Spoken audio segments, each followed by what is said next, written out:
అంతరిక్షంలో ఒక పక్కన శాటిలైట్లు పెట్టి నింపేస్తున్నారు. ప్రతి దేశము ట్రై చేస్తుంది. ఇదే కాకుండా మనకి సిగ్నలింగ్ కోసం, టీవీ సిగ్నల్స్ కోసం, ఫోన్ సిగ్నల్స్ కోసం ఈ శాటిలైట్స్ అక్కడ పెడుతున్నారు. అవి విపరీతంగా నిండిపోతున్నాయి. అయన్నీ ఒక ఎత్తు అయితే ఇప్పుడు కొత్తగా ఈ కింద అసలు భూమి మీదన ఈ సెల్ టవర్స్ లేకుండా కంప్లీట్‌గా ఆకాశంలో శాటిలైట్స్ పెట్టి, ఆ శాటిలైట్స్ ద్వారానే సిగ్నల్ ఇస్తామంటూ మొన్న ఎలన్ మాస్క్ ముందుకొచ్చాడు. ఇప్పుడు జియో ముందుకొచ్చింది. బిఎస్ఎన్ఎల్ ఆల్రెడీ ఫోన్లు కూడా తీసుకొచ్చి పెట్టింది. 1 బై 1 వేలాది శాటిలైట్లని చైనా కూడా అదే పని చేస్తుంది. రష్యా కూడా అదే పని చేస్తుంటుంది. 3-4 వేల శాటిలైట్లు పెట్టేసేసి వాటి ద్వారా వాళ్ళ దేశాల్లో సిగ్నల్స్ ఇవ్వాలి.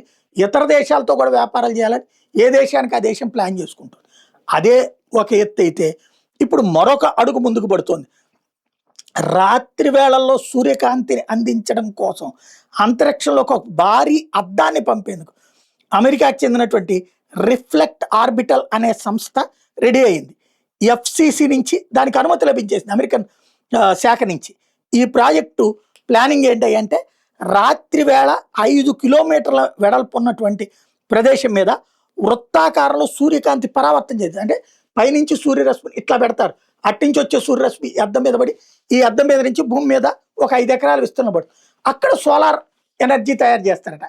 అక్కడ దాంతో పరావర్తనం చెందించి ఇతర కార్యక్రమాలు చేపడతారట.